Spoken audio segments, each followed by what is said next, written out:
Hello,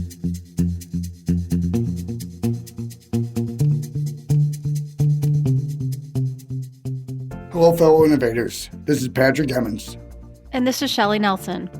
and welcome to the Innovation and Digital Enterprise Podcast, where we interview successful visionaries and leaders, giving you an insight into how they drive and support innovation within their organizations.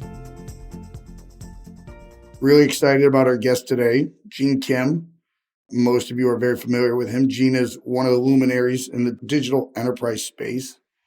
Gene is a multiple award-winning CTO, a researcher, and author, and has been studying high-performing technology organizations since 1999. Makes us old, doesn't It sure does.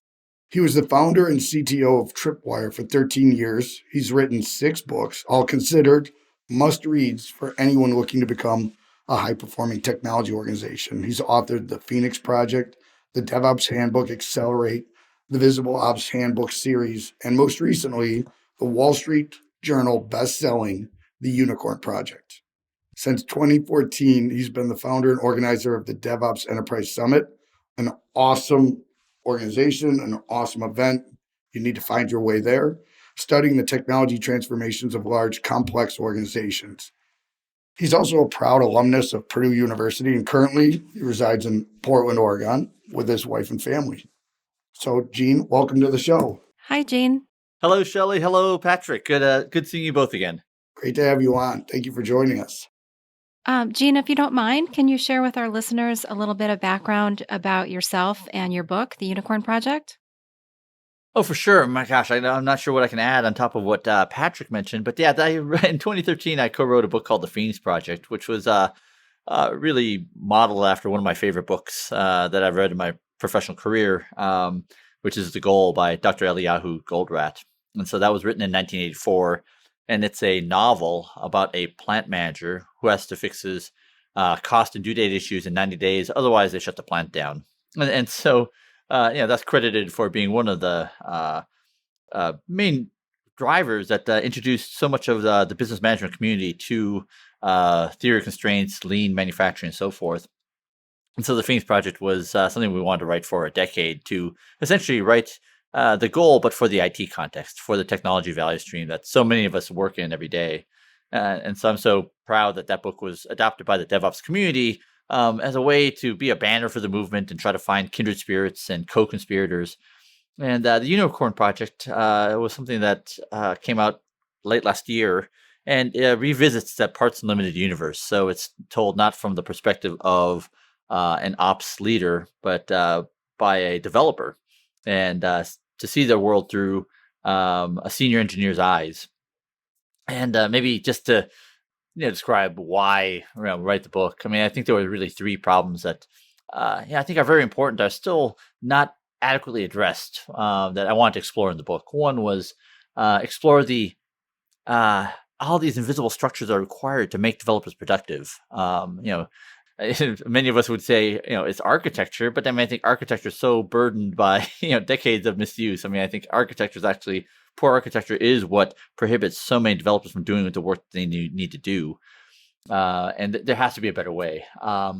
There's this other orthogonal problem of, data, right? The DevOps movement is famously pointed out that it took so much effort to get code to where it needed to go, which is in production, so that customers are getting value. And it would take weeks, months, or quarters. And there's the other problem of data. How do we get data to where it needs to go, which is in the hands of people who manipulate and use data in their daily work. And that could be a third or even 50% of an organization. So how do you liberate it from systems of records, data warehouses, and make it so it doesn't take weeks, months, or quarters, but instead, ideally on demand. And the last thing was just, what do we really need from leadership to support these kinds of transformations? I love the David Hogue's interview that you did, where we often have a culture where people seek permission. People are afraid to share bad news, and so really, I wanted to explore kind of what exactly are the things that leaders need to model to create the culture, for that allows innovation and improvement. I think the book's awesome. And that thread that runs through that story, and you touched on it briefly there, is that heroic acts of rebellion. So the main character, right, I love the fact that she starts out being punished for something she didn't actually do. Right? Like, wow. If there's not a more common tale of corporate mismanagement, it's like, yeah, we're going to penalize somebody. It's your turn, right? Not so much this person's responsible or they did something, but like, and that's actually what, sends her in motion, right? Right, or maybe takes her from motion and being productive to being exiled to where she can't get anything done. Right, despite her best efforts. I love that you pointed that out. I mean, I think there's anytime you write a book, you have certain mental models of like what you're trying to shape. And in my mind, it was really like the A Team kind of growing up. That show where like, they were yeah, they were accused of a crime they did not commit. Right now, they're correcting acts of injustice. Right, and Right. The powerless. the powerless, right? And there's also Hogan's Heroes, right? They're trying to do this underneath the eyes of the authorities. And I also loved in my mind it was also the movie Brazil, where the main fugitive is a rogue air conditioner repairman who is would break into people's apartments and fix their air conditioning because central services wouldn't do it for them. And so this is now the number one person wanted by the state. And so yeah, I think the Unicorn Project is really meant to sort of capture these kind of amazing acts of heroism that we see in the DevOps enterprise community, where you have these brave technology leaders, who are doing whatever it takes to make sure that their organizations can compete and win in the marketplace, even though the rest of the organization are quite happy often, to do things the way that have been done for decades. Right? I don't think there's many times in my life somebody mentions Terry Gilliam movies, right? I've actually never seen Brazil, not to like get hung up on that, but like that's like the one few I think I've saw. Was it Time Bandits, another one of his movies, but yeah, it's interesting that going out and creating change. And I know Shelley, with your background and like a lot of things that are going culturally, the changes that are going on with different organizations about how they've got to encourage that. Is that, when you're looking at things like that and the people that is like, are there things that people are doing to create that environment for people to speak up? Great question. I think it's different in every company, but I think it's, the old leading by example versus leading by fear. It's really about the leadership and how they empower their teams to innovate and how failure is encouraged and celebrated, and you're allowed to fail fast and be agile. But it really takes a strong leader to allow teams to truly be innovative. Yeah, I love all these kind of examples of rituals that people put into place, to encourage that. There's a famous story about at BMW, they would actually celebrate the killing of a project. And so they noticed that, when projects don't meet their goals, right, people would prop them up, right? It's like, all we need is a little more time, right? And soon, weeks become months, become quarters, become years. And so they wanted to actually reinforce that, to kill projects early is a great thing, right? And so that, the notion of celebrating the failure and celebrating that they can actually kill things early, I think it's just like a wonderful thing. And I think that's very much modeled in many DevOps organizations, like at Etsy, they would have the 3-armed sweater ritual, right? Like, what was the biggest mistake? People would submit, what their biggest mistake was, and they would choose the best ones and have them present on stage to everybody. This notion, and I think it's just, I love these rituals where we are really modeling kind of the behaviors that we want. Is you get applauded and celebrated, when you have bad news to share. It's interesting. It's very interesting because I do think there's that honesty of like looking and going, I forget the human bias that goes along with it. I call it being pot committed. And I know that's a term in gambling where it's like you're so far in, Oh, right? right. So you're pot committed, which is like a mistake. You've lost the hand, right?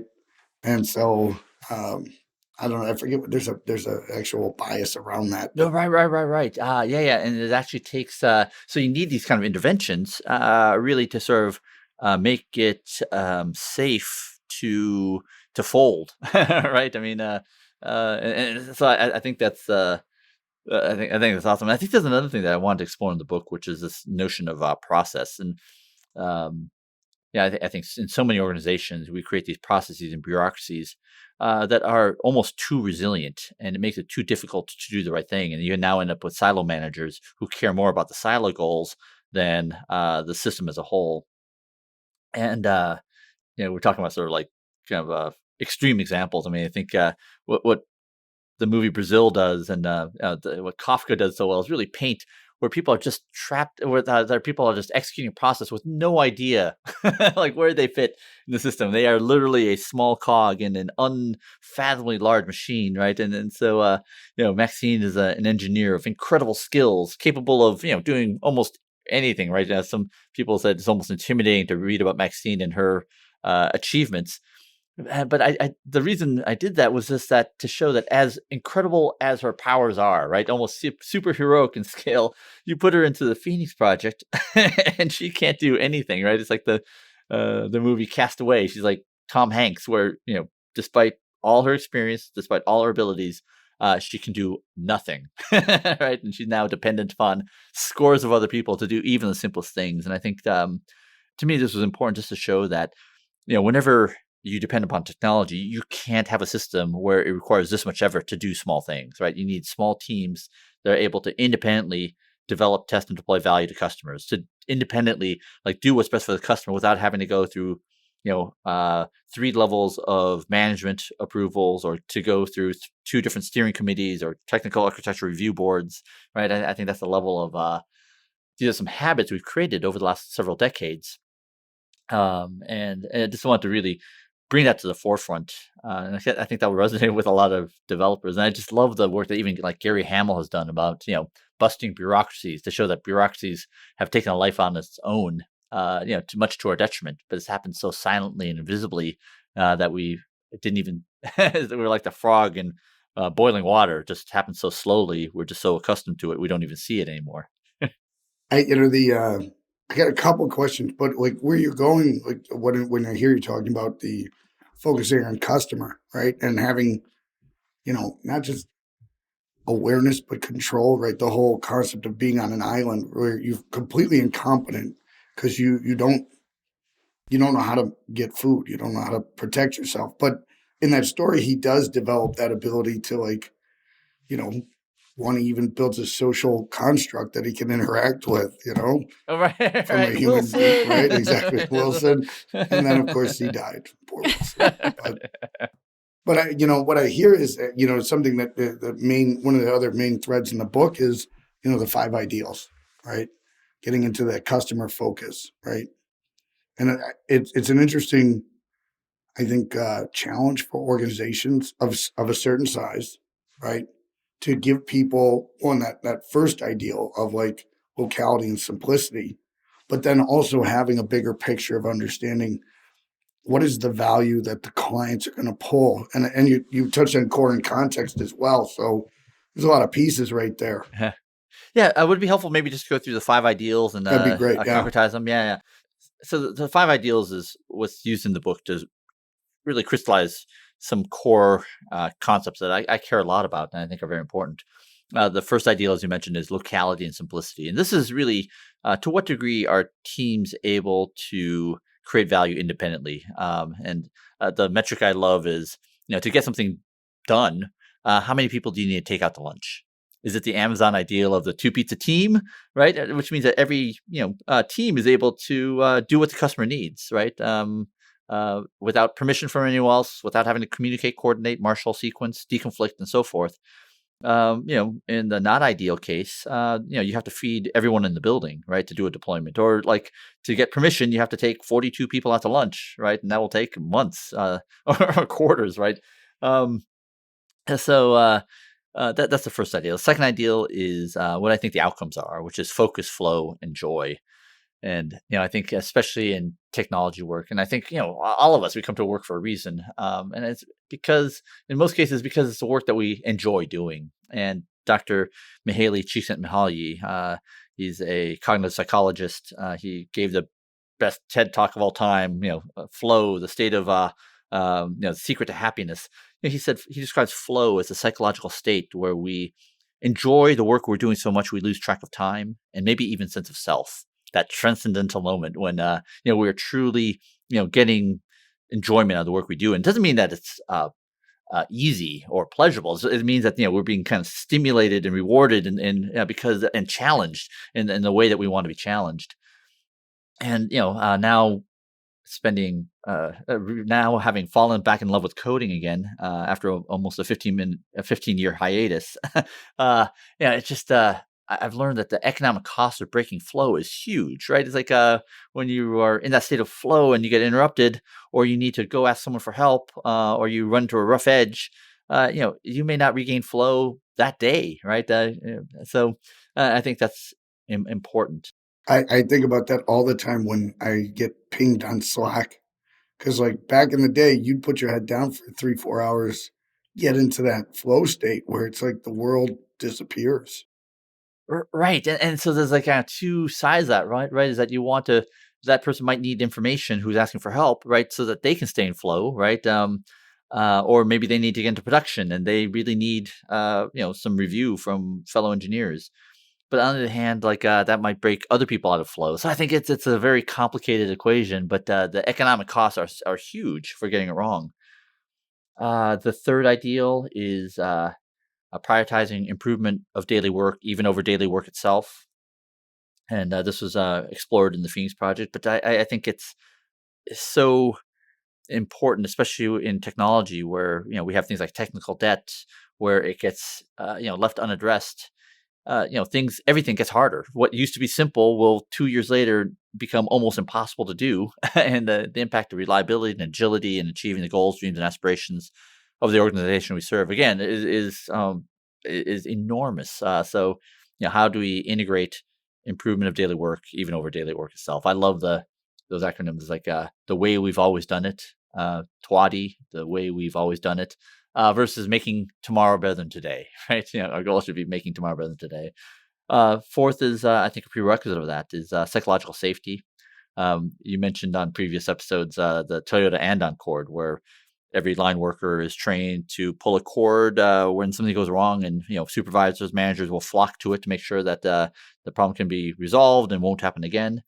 And I think it's amazing that how important psychological safety is to that. You mentioned that American manufacturers who attempted to just blindly adopt the Andon cord, install it, found that no one pulled the Andon cord, because every time someone did, they would get yelled at because it would jeopardize the daily production targets, right? So, not psychologically safe to pull the cord.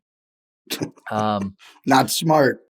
Yeah, and right, there's a rational motive not to pull the cord, right? Even though that jeopardizes the biggest goals in the organization. And then the last is customer focus, the notion of core versus context. And sorry for going a little long here, but just the story behind that. I mean, for me, this is like one of the biggest professional aha moments I've had in my career. Was just the notion of that core versus context came from Dr. Geoffrey Moore, who wrote the Crossing the Chasm book. He also wrote a phenomenal book called Zones to Win. And what he points out is that in most organizations that have been very successful, context starves core. So core are the core competencies of the organization, what creates lasting, durable business advantage that customers are willing to pay us for. And context is everything else. So it could be mission critical, like payroll and the systems that run the entire treasury function of the organization, but it's not something that customers are willing to pay extra for, right? And so, context in general, right? We need to manage down so that it doesn't jeopardize core. And for me, one of the best examples of this was the touring the CompuWare data center. A famously resurgent mainframe vendor. You walk in, right, and the data center is empty, right? You see two Z mainframes, and you see outlines like in a murder scene where the racks used to be, with a little tombstone in the middle that says, here's the business process that used to run here and the applications, and here's how much we save every year by getting rid of it. And by doing this, they were able to reallocate $8 million from context and invest in core. And so that customers absolutely do care about R&D, right? And so the fact that there was this mammoth shift from context to core, I think was just one of the most breathtaking examples of what the rewards of doing this well are. That whole concept, right? Like, because I think when we talk to people about innovation, it's like, well, how do we create budget, right? Right? Like, there's no money for innovation, and it's like, well, it's there, right? Yeah. but you're going to have some strong leadership. You're going to have a transition plan about like, moving these processes that just even adopting, things like, Google Office 365, right? I don't need to manage those backups. I don't need to like keep that server alive. That's not relevant to me. Or just even moving to the cloud where reallocating those resources to other behaviors, right? Yeah, and so I've been having these running conversations with a gentleman named Peter Moore. So he's the brother of Dr. Geoffrey Moore, and he actually observed that zones to win, as important as it is, right, properly making sure that core is funded, that innovation can be funded.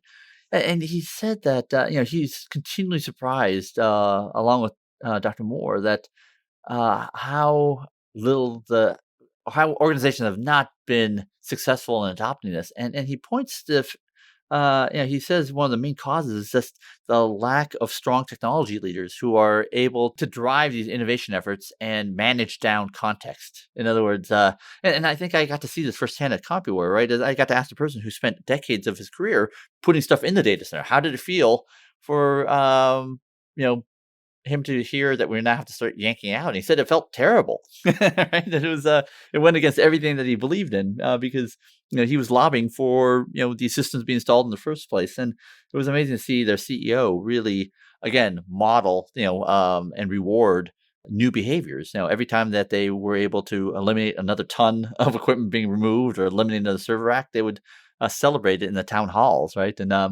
so it was amazing that he now tweets out on Twitter, right? Like every time a new server rack is retired, they tweet out a new photo. And so I think just another great example of leadership that we don't in a form that we don't often see in technology.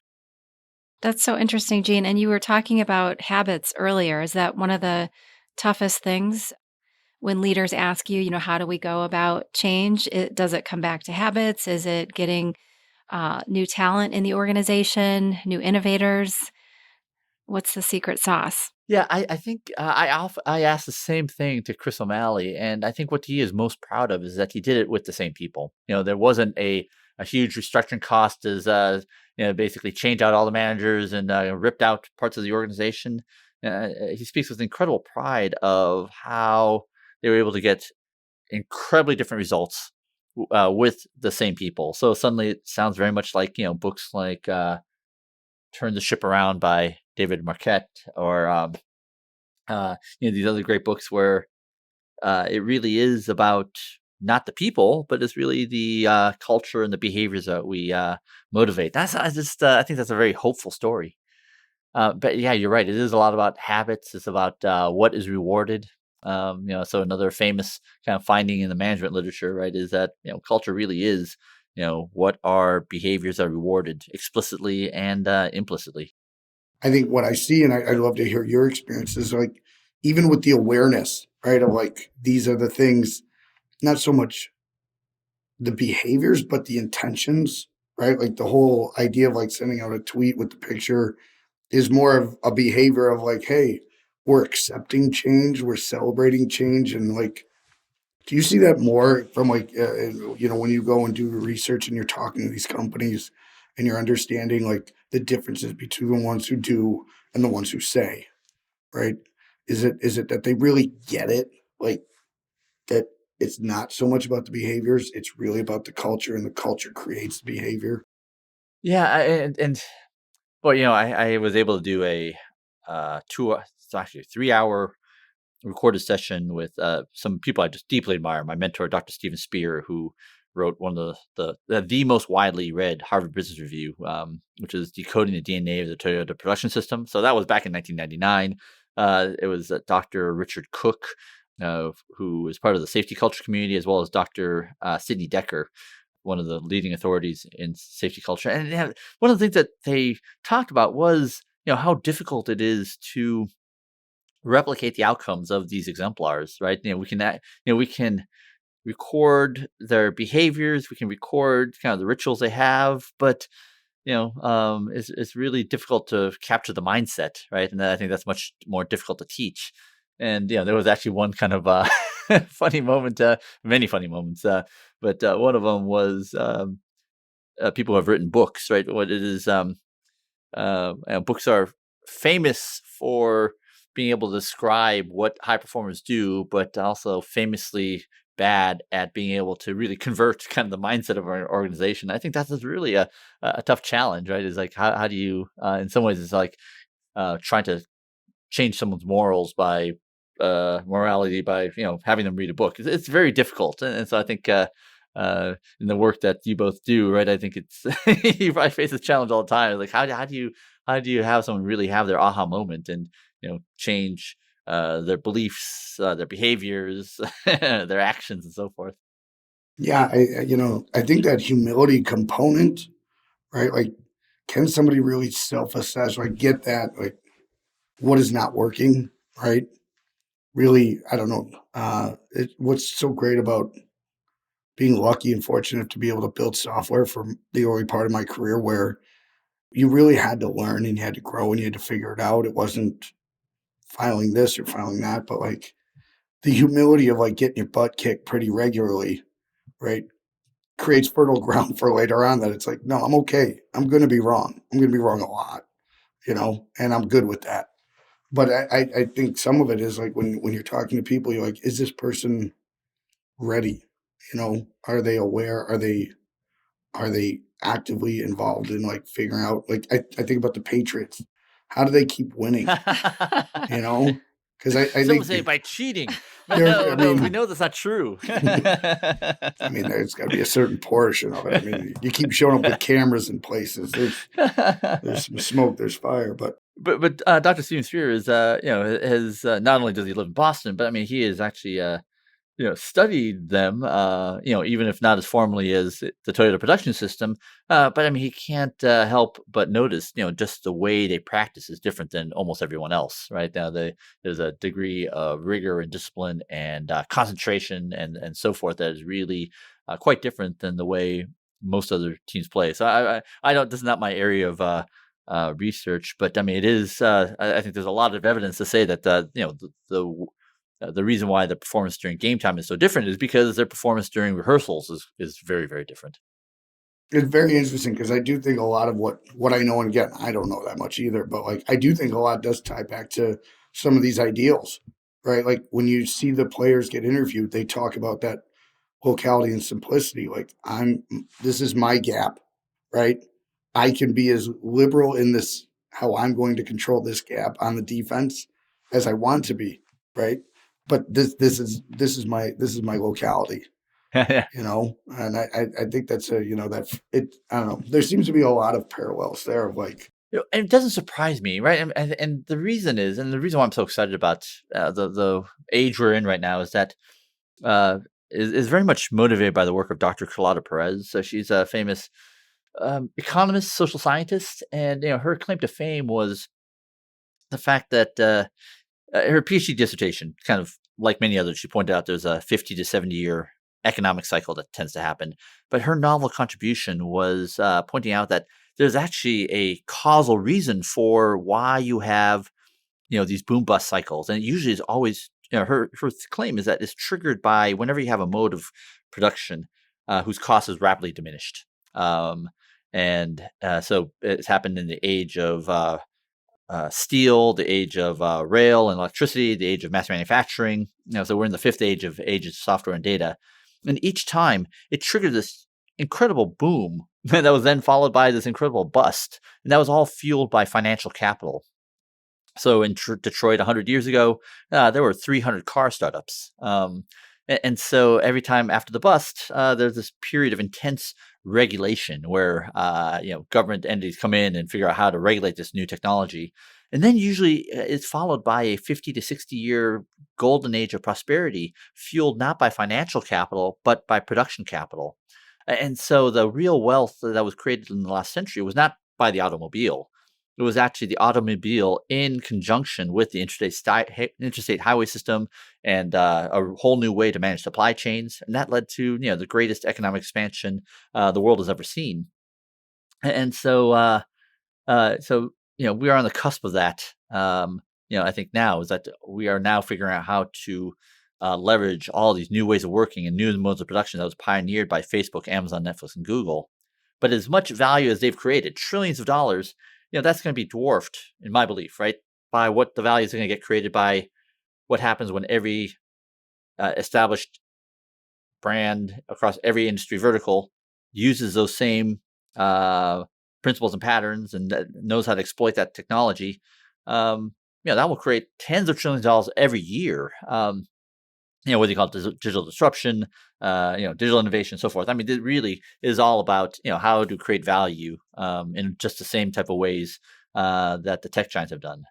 So, sorry. So why am I bringing No, that up? It's that's a because super intense thought, man. Yeah. Right? well, Like, so think about that. so as exciting as it is, right? I'm excited by this other sort of follow-on point, which is that every one of these 5 economic cycles led to a new mode of management. To properly exploit this new technology that's now usable and can create economic value. So whether it was subcontracting, factory systems, mass manufacturing, Fordism, Taylorism, right?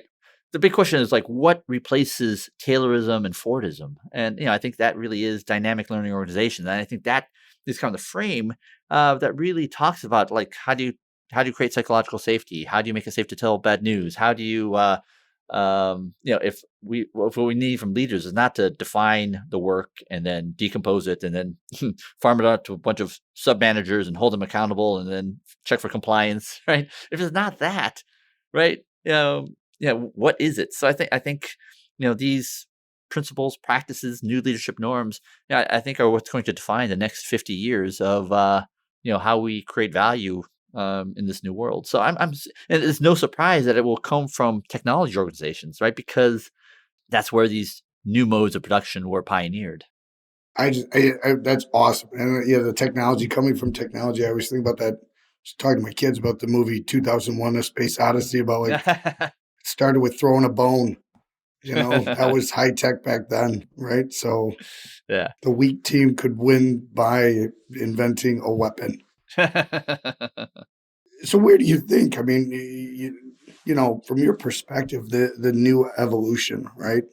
Of like, you look at Taylorism and Fordism and the post-industrial revolution mentality of like reducing things down and hyper efficiency was the goal, right? What is the real goal now?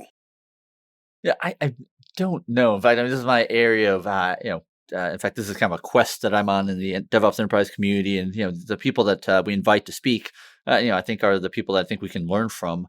But I think kind of the common themes to me are is it really about fostering innovation at the edges, fully supported by core? And so that's why I think the core versus context thing is so important, right? Is we can't allow context to starve core. The book Team of Teams by General Stanley McChrystal, right? That is a story about like very powerful silos and functional silo managers making sure that that the greatest goals of the organization, were impeded by the more parochial functional goals. So that was a story about the Joint Special Task Force in Iraq that were trying to fight Al Qaeda in Iraq, and they were being soundly beaten by a far smaller, far more nimble adversary. Less trained, less Less equipped, trained, right? Yeah, right. They didn't have satellites. They right? didn't have, They're being outworked by a $20 burner phone. no, exactly, right. And so they knew they were losing, right? In fact, these were the Joint Special Forces Task Force across every military agency, plus the intelligence agencies with tens of billions of dollars of investment supporting them. And there was this wonderful line in the book that General McChrystal said. It was in some ways that conspired to help create the problem. He said the team was the boundary of which everyone else sucked, right? So if you were an Army Ranger team or in Delta Force or Navy SEALs, right, your team was great, the very best, and everyone else sucked. And the It intelligence does sound agencies, like how developers felt about ops, right? yeah, You know, absolutely. and you know what? Honestly, Gene, the even funnier part is I didn't realize that sales and marketing felt that way about each other.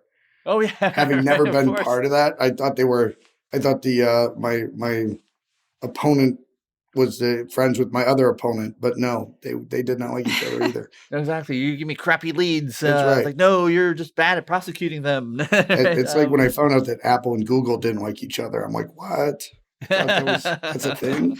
Yeah, and I think all of those really speak to this. Really, the title of the book is how do you create a team of teams that's working together to create a to solve the biggest objective. In their case, it was to protect the citizenry of that of the citizenry that they were tasked to protect. Right. It's amazing that he tells the story of how they were able to recreate the dynamics and the norms so that they could do amazing things like go from sighting of a enemy leader to capture in 45 minutes, where the majority of the decisions were made by the people close to the work, often enlisted people, making all the needed decisions, where in the old days it would have taken months to get all the approvals to even execute. Right. Presidential approval in many cases. Yeah. Right. I mean, it's a very interesting book, and one thing I want to for anybody who has not read any of Gene's books, first of all, go, because like all these books that he's citing, right? They are the bibliography in every one of his books is like a list of books you should read.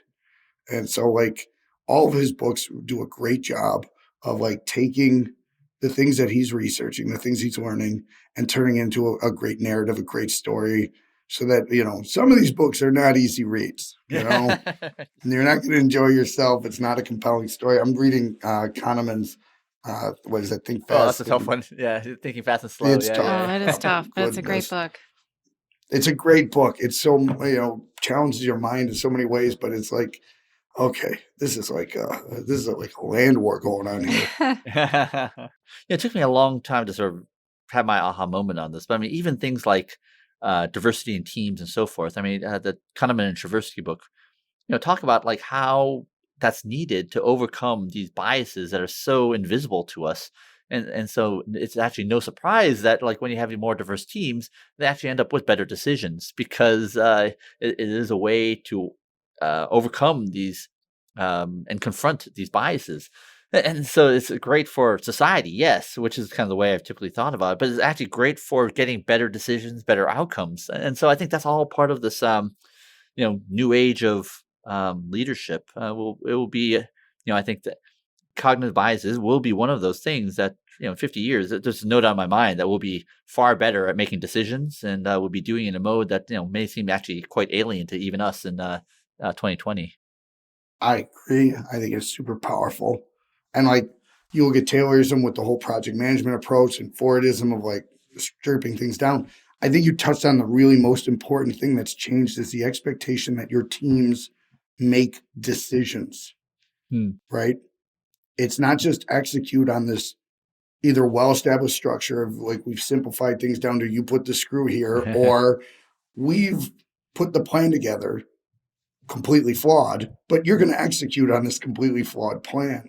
And like making decisions is going to be that critical element of every team, like to improvise, to adapt, change faster than ever, all of that. And so that when you said decision, it kind of hit me like that is, I think, one of the biggest things is that ability to make better decisions is going to be the critical ability for organizations to succeed. Yeah, I think in Steven Spears' work, if you see any of his talks at DevOps Enterprise or his book High Velocity Edge, one thing that he speaks very clearly about is like who do you want making decisions when you solve a problem, or who do you want solving a problem? In general, the person closest to the work because like, they are the world's best expert in the work being done, right? And so for decisions to be made like far removed from that is usually a bad thing because they don't know enough to actually make the right call, right? Or to make a good call. And so I just love where that thread goes, which is that, it's not just about innovation at the edges, it's about problem solving at the edges. And as Dr. Steven Spears said, he said, like, how many people do you want making decisions in your organization? In general, like everybody, right? And when you have everybody making decisions, like in team of teams at the end versus 5, like team of teams in the beginning, not only does it take longer, right? Because only 5 people can only make a certain number of decisions in a day. You are vastly underutilizing the best experts in your organization. Yeah, there's a lot of CPU sitting in a wait state in that story, Exactly. right? Get them all in there. Let's go with the commodity hardware and spread this decision making out. Gene, I love that Steven Spears is your mentor. A lot of our listeners have several mentors as well, but I'm just curious, what was the biggest influence he had on you throughout your career? Oh gosh, I think mentors are so important. I love the that phrase, "You're only as good as the top 5 people you hang out with." Um, and it actually came from Napoleon Hill, right? But yeah, I think it can be generalized to like, I think it's been well studied that in general, not only your net worth is the average of the top 5 people you hang out with, but your level of spirituality, level of physical fitness, your level of like everything, right? Kind of derives from your peer group.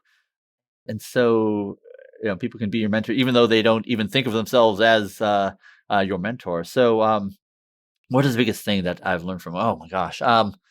Yeah, I took a workshop from him that he taught at MIT back in 2015, and uh, I like continually through the 3 days and leaving. My feeling was like, oh my gosh, I I wish I had known this 10 years ago. In fact, I was working on a book at the time, the DevOps Handbook, and that was delayed a year and a half just because I was leaving.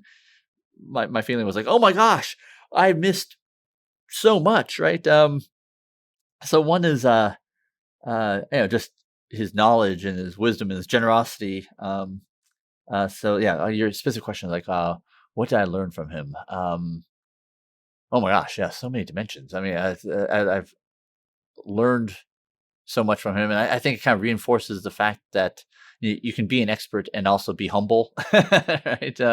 Not to say that he's soft spoken. Yeah, he is not, but yeah, I think to me it really kind of he serves as a model of what a world class authority is like. Hmm. Awesome. Gene, I got to be honest. I think I could keep you on here for about a million years, but all good things must come to an end at some point. I know you're a super busy guy. We're super excited, honestly. You're great success, awesome book. The DevOps Enterprise Summit. They've got one in England in the springtime, It'll be midsummer, I think midsummer, June. and then Yeah. the other one is in Las Vegas again this year, Yep. Yep. and it'll be end of October as usual. Yes. Awesome. Definitely check it out. Gene, what a pleasure. Honestly, I really love having you on. It's always great fun when we get to chat. We didn't get to talk too much bad 80s sci-fi this time. In fact, I was just going to mention that, so we'll have to save that for next We'll time. save that for next time. But yeah, awesome. Thank you for being on. I really appreciate it. If I don't see you sooner, I will see you in October. Very good. Well, hey, Patrick, so great to see you again. Shelly, great seeing you, and keep up all the great work. And thanks for having me on. Thanks, Gene. Thanks, Gene. Yeah, we also wanted to thank you, our listeners. We really appreciate everyone taking the time to join us and listen. And if you'd like to receive new episodes as they're published, you can subscribe by visiting our website at dragonspears.com/podcast or find us on iTunes, Spotify, or wherever you get your podcasts. This episode was sponsored by Dragon Spears and produced by Dante32.